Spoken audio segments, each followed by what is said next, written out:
Саламатсыздарбы, мугалимдер? Бүгүн сиздер менен адам жана коом предметин алкагында темаларды окутуунун теориясы жана методикасы аттуу сабактарыбыздын экинчи бөлүмүнө келдик, экинчи лекцияга. Бул вебинар Кыргызстандын юридикалык клиникалар ассоциациясы тарабынан жана Кыргыз билим берүү министрлиги тарабынан биргеликте уюштурулган улуттук аймак долбоордун алкагында уюштурулган, ошонун алкагында жүргүзүлүп жатат. Мен Кожобаева Бурун Убайдуллаевна, Кыргыз билим берүү академиясынын ага илимий кызматкери болуп иштеймин. Бүгүнкү лекциябыздын аталышы адам жана коом предмети боюнча предметтик стандарт. Негизги түшүнүктөрүбүз адам жана коом предмети боюнча предметтик стандарт мазмундук сызык жана предметтик компетенттүүлүктөр деп аталат. Бүгүнкү күндө адам жана коом предметин биз 2015-жылда предметтик стандарттын жана окуу программасы 2018-жылдагы кабыл алынган окуу программасынын негизинде окутуп жатабыз. Базистик окуу план быйыл кабыл алынган 21-22 окуу жылдардын базистик планы негиз болуп эсептелет окутуу процессинде. Бул документтерди сиздер могул министерство сайтынан алсаңыздар болот, Edugovkg, андан кийин КАОнун сайтынан көчүрүп алсаңыздар болот. Ошол 3 документти. Бул документтер ошол адам жана коом предметиндеги негизги окуу нормативдик документтер болуп эсептелет. Базистик окуу план жыл сайын ошол шартка жараша өзгөрүп турушу мүмкүн. То есть ар бир жылы ошол жаңы кабыл алынган базистик окуу план негизги кылып аласыздар. Ал эми предметтик стандарт жана окуу программасы жаңы иштелип кабыл алынганга чейин ушул 2015 жана 2018 жылдардагы негизинде иштейсиздер да. Предметтик стандарт жөнүндө айта турган болсок, предметтик стандарт 4 бөлүмдөн турат. Анын биринчи бөлүмү бул жалпы жоболор деп аталат. Жалпы жоболор бул киришүү иретинде берилет. Бул жерде ошол стандарттын актуалдуулугу көрсөтүлөт. Ошол адам жана коом предметин окутууда биз кайсы коомдук талаптарды эске алышыбыз керек, кайсы коомдук илимдер негиз болот ошол предметти окутууда, ошонун баардыгы эске алынат да. Андан кийин документтин статусу жана түзүмү көрсөтүлөт. Андан кийин ченемдик документтер көрсөтүлөт. Ал эми предметтин базыстык окуу пландагы орду, андан кийин негизги түшүнүктөр жана терминдер ушул жалпы жоболор бөлүмүндө берилет. То есть айта турган болсок, бул жерде биздин предметтин ар бир эле предметтин базистик окуу пландагы орду чоң. Эгер базистик окуу планда көрсөтүлбөй калса, биздин предмет же башка предмет биз аны окута албайбыз да. Ошондуктан бүгүнкү күндө биз 7-8 класста окута албай келебиз, себеби базистик пландан алынып салынган. Эгер базистик планда көрсөтүлбөсө, ошол окутуулар бар. Ошондуктан бул документтин дагы окутуу процессинде, билим берүү процессинде аябай орду чоң деп эсептелет. Экинчи бөлүм бул эң чоң бөлүм болуп эсептелет. Бул жерде предметтин концепциясы жайгаштырылган. То есть ошол предметтин максаты, милдеттери, предметтин методологиясы, принциптер, окутуунун методдору, формалары, андан кийин предметтик компетенттүүлүктөр, ошол негизги жана предметтик компетенттүүлүктөрдүн өз ара байланышы, мазмундук багыттар жана мазмундук багыттар боюнча окуу материалын бөлүштүрүлүшү, ошондой эле предметтер аралык байланыш. То есть бул жерде 6 подтема кеткен. Ошол предметке тиешелүү баардык өзгөчөлүктөр, баардык мазмун, компетенттүүлүк, максат, милдет, окутуунун принциптери баардыгы ушул жерде жазылган да. Ошондуктан бул предметтеги эң чоң бөлүм болуп эсептелет. Адам жана коом предметинин максаты бул ошол бизге ошол социалдык, жарандык, улуттук, коомдук, саясий жана экономикалык компетенттүүлүктөргө ээ болгон инсанды тарбиялап чыгаруу болуп эсептелет биздин максатыбыз. Мунун баарын окуп отурбайм, сиздер стандарттан, предметтик стандарттан окуп алсаңыздар болот. Бул предметтик стандартта аябай кенен жакшы жазылат. То есть биз алдыбызга ушундай ар тараптуу өнүгүү нысанды тарбиялап чыгаруу максатын коебуз. Адам жана коом предметинин негизги милдеттери 3 багытта белгиленет. Бул когнитивдик, иш аракеттик жана баалуулук деп айтылат. Когнитивдик бул таанып билүү, адам ошол өзүнүн айлана чөйрөсүнү, өзүнүн иденттүүлүгүн таанып билүү, өзүн курчаган ошол топту таанып билүү, ошол топко, ошол жамаатка, ошол этноска өзүнүн таандык экендигин аңдап билүүсү, ошол коомдо ишмердүүлүк жүргүзүүсү, коомдогу кылмыштарды, процесстерди, окуяларды таанып билүүсү бул когнитивдик деңгээлде жүрөт. Андан кийин иш аракеттик, то есть адам сөзсүз түрдө ишмердүүлүк жүргүзөт коомдо. Бул ишмердүүлүк балким экономикалык чөйрөдө, балким саясий чөйрөдө, балким социалдык чөйрөдө болушу мүмкүн.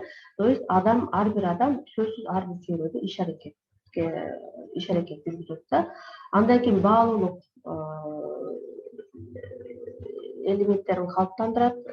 Адам жана коом предмети, то есть ошол баягы улуттук баалуулуктар, үй бүлөлүк баалуулуктар, адамдын жеке ошол муктаждыктарынан, кызыкчылыктарынан келип чыккан баалуулуктар, ушунун баардыгын адам жана коом предмети таанытуунун, калыптандырууну өзүнүн милдети катары алат да. Андан кийин адам жана коом предмети бул жерде концентрдик принципте окутулат. Бул туура эмес жазылып калды. Концентрдик принципте окутулат. Бул жерде глобалдык, коомдук, жеке, же болбосо жеке, коомдук, глобалдык деңгээлде кайталанат да. Мисалы ала турган болсок, биз 5-класска биринчи жолу адам жана коом предмети кирип жатканда, 5-класстын баласы биринчиден окуучусу өзүн таанып билет.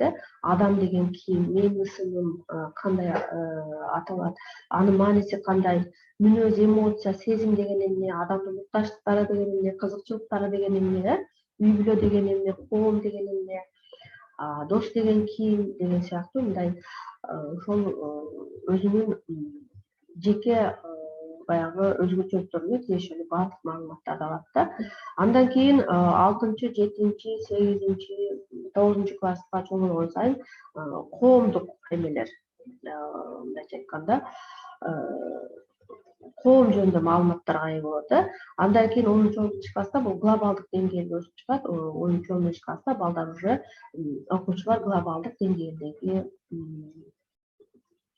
процесстер, кубулуштар, окуялар менен тааныша баштайт. Ошондой эле концентрдик принцип бул ар бир класста да камтылган. Эгер класс боюнча талдай турган болсок, мисалы ошол эле 5-классты алсак, 5-класс ошол адамдын психологиялык, антропологиялык өзгөчөлүктөрүнө тиешелүү жеке баягы инсандык өнүгүү жүрөт да балада. Андан кийин коом, мамлекет аркылуу ошол 5-класстын окуучусу коомдук деңгээлде ошол мектеп жамаатына өзүнүн курчаган топ достору аркылуу, үй бүлөсү аркылуу коомду таанып билип, коомго аралаша баштайт да. Андан кийин глобалдык деңгээлде ала турган болсок, мисалы ошол 5-класстын баласы адам жалпы декларациясы жөнүндө маалымат алат. Ошондой эле акча деген эмне, экономика деген эмне, ошол жөнүндө мындай жөнөкөй эң алгачкы түшүнүктөргө ээ болот. Бул баланын ошол глобалдык деңгээлдеги проблемалар менен, темалар менен таанышып жаткандыгынан кабар берет да. Андан кийин ошол жалпы биз окута турган мазмун, бул мазмундук сызыктар деп аталган бөлүмдө бөлүнгөн, өзүнчө классификацияланып. Мисалы 5-9 класста мазмундук сызыктар социалдашуу, ишмердүүлүк, жөнгө салуу деп каралат. То есть бул жерде ошо 5-9 класстын окуучулары биринчи ошол коомго социалдашат, коомго өзүнүн ордун таап, коом эмне экендигин, ал жерде ошол өзүнүн кандай орду бар экендигин таанып билип, ошол чөйрөгө аралашат да. Андан кийин ишмердүүлүк жүргүзөт ошол чөйрөдө. То есть жанагы жогоруда айткандай, ар бир адам ишмердүүлүккө негизделет. Ар бир адамдын жашоосу социалдашкандан кийин ошол өзүнүн чөйрөсүндө ишмердүүлүк жүргүзө баштайт бала. Андан кийин ишмердүүлүк жүргүзө эле калбастан жөнгө салат да, то есть ошол өзүнүн эмне мүмкүн эмес, жоопкерчилик деген эмне, милдет деген эмне, ушунун баардыгын ошол жөнгө салуу аркылуу таанып билет. 10-11 класста ала турган болсок, бул жерде 3 мазмундук сызык берилген. Бул жерде дагы бул эми ошол глобалдык деңгээлде, мындайча айтканда, ошол мазмунду проблемалыгы кандайдыр бир тематикалардын негизинде окуп үйрөнүүгө багытталат да.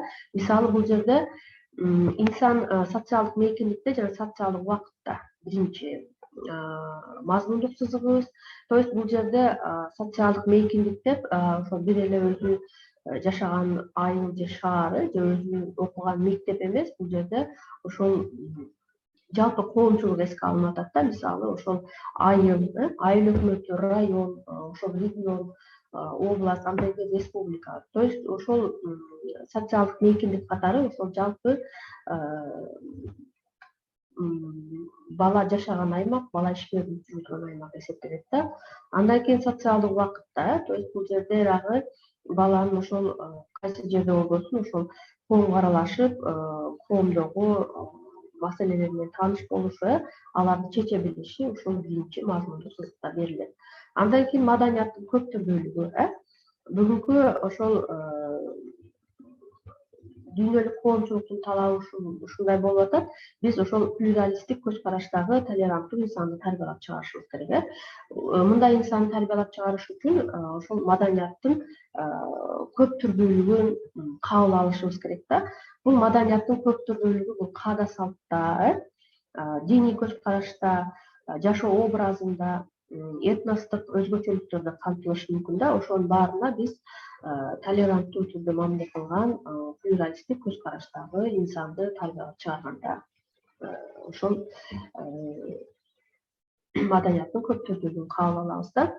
Андан кийин экономикалык саясий өнүгүү, бул ошол саясаттагы өнүгүүлөр, өзгөрүүлөр, экономикадагы глобалдашуу процесси, ушунун баардыгы ушул 3-чү мазмундук сызыкта окутуп үйрөтүлөт. Предметтик компетенттүүлүктөр боюнча ала турган болсок, предметтик компетенттүүлүк бул ошол окуучунун предметти аяктап жатып жетишүүчү натыйжалары болуп эсептелет. Адам жана коом боюнча предметтик стандартта предметтик компетенттүүлүктөр төмөнкүдөй бөлүнгөн. Мисалы 5-9 класс жарандык укуктук, коомдук саясий экономикалык, социалдык коммуникативдүү предметтик компетенттүүлүктөрдү калыптандырууну эске алат.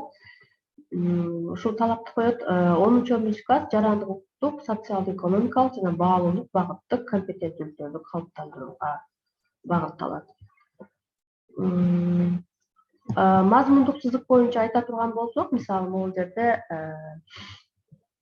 мазмундук сызыкты биз кантип бөлөбүз? Мазмундук сызык боюнча темаларды кантип бөлөбүз? Мисалы могул жерде социалдашуу, ишмердүүлүк жөнгө салуу мазмундук сызыктары берилген. Бул жерде ошол мазмундук сызыктар жеке контекстте, социалдык контекстте жана глобалдык контекстте окуп үйрөнүлөт да. Мисалы жеке контекстте бул жерде адам, мен өзүн таанып билген контекст эске алынат. Андан кийин адам жана анын курчаган жакынкы чөйрөсү биз.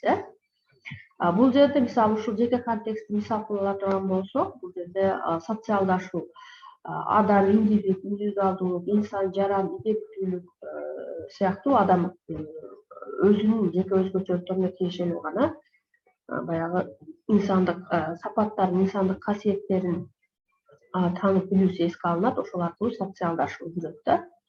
Андан кийин биз контекстинде бул жерде адам жана жаратылыш, адамдын жаратылыш менен мамилеси, дүйнө таанымы жана баалуулуктары, жеке адамдын ошол дүйнө таанымынын калыптануусуна, баалуулуктардын пайда болуусуна, калыптануусуна бул ошо өзү курчаган жакынкы чөйрөсү таасир этет да. Бул жерде ошол эске алынат.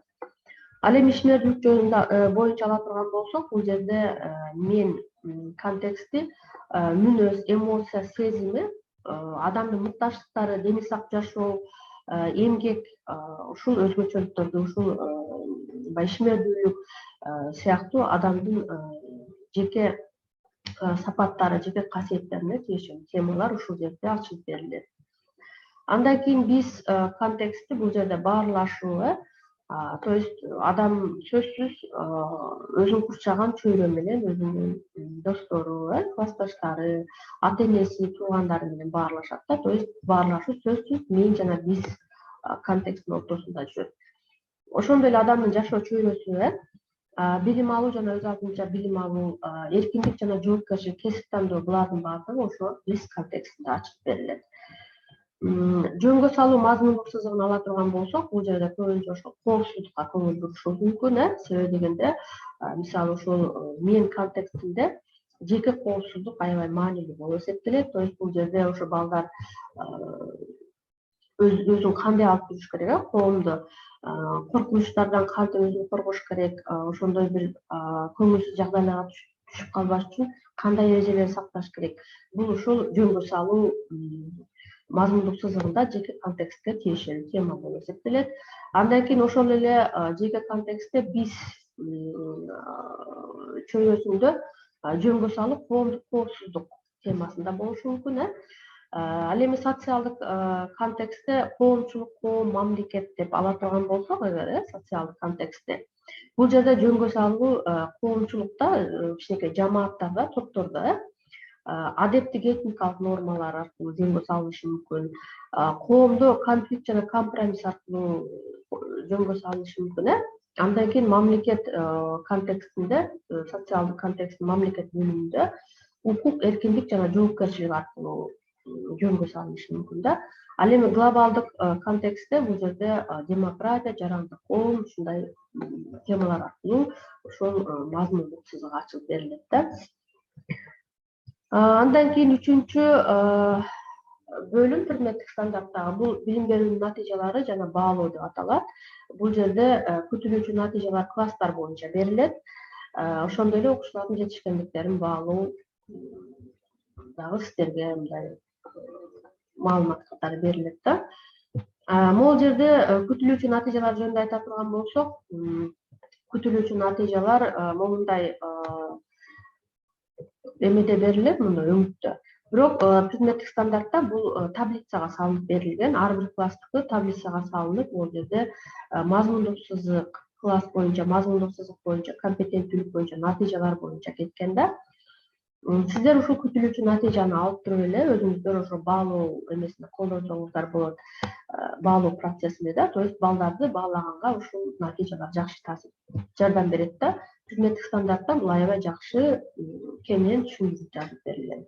Ошол таблица менен, ошол күтүлүүчү натыйжа менен кантип иштейсиздер? Мисалы, могул жерде 9-1-1-2 деген шрифт берилет, кара шрифт менен белгиленет.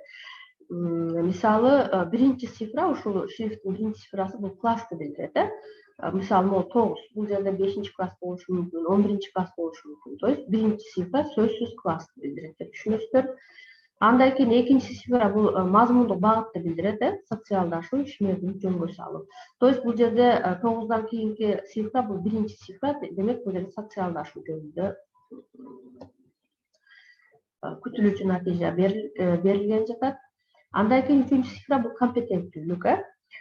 Компетенттүүлүк бизде 3. Мисалы, 9-чу класста ала турган болсок, 11-де дагы, 5-9-да дагы 3 предметтик компетенттүүлүк берилет.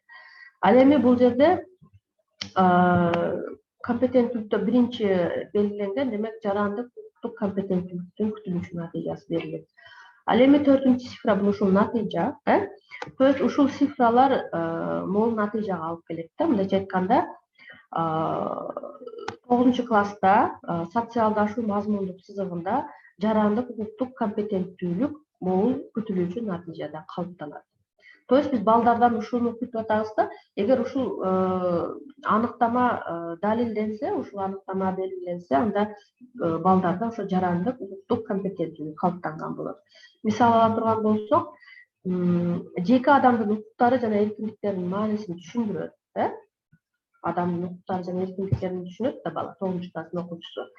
Жарандык укуктук укук эмнени билдирерин, жарандык укук эмнени билдирерин, жеке жана саясий укуктар кандайча өз ара байланышта экендигин түшүндүрө алат. То есть бул жерде ошо бала укук эмне, эркиндик эмне, жоопкерчилик эмне, жаран кандай укуктарга ээ болот, жеке жана саясий укуктар эмне ошонун баардыгын аңдап билип түшүнөт да. Демек бул ошол баланын жарандык укуктук компетенттүүлүгү калыптангандыгын билдирет. Ошол предметтик стандартты ошол жогоруда көрсөтүлгөн сайттардан, министерствонун сайтынан, КАОнун сайтынан көчүрүп алып туруп, ушу таблицаны карап туруп, сиздер көчүрүүчү натыйжалар аркылуу балдарыңызды баалоо критерийлери менен бааласаңыздар болот да, баалоо критерийи катары колдонуп. 4-чү бөлүм бул ошол билим берүү процессин уюштурууга коюлуучу талаптар. Бул жерде ошол ресурстук камсыздоого коюлуучу талаптары, окутуу процессинде шыктандыруучу окуу чөйрөсүн түзүү сыяктуу маалыматтар берилет. Бул сиздерге мындай сиздерге арналган методикалык сунуштар. Муну ошол өзүңүздөрдүн чыгармачылыгыңыздарга, компетенттүүлүгүңүзгө карата колдонсоңуздар болот. Ушуну менен экинчи лекциябыз аяктады. Саламатта болуңуздар, үй бүлөңүздөр менен аман болуңуздар. Кийинки лекцияда көрүшкөнгө чейин.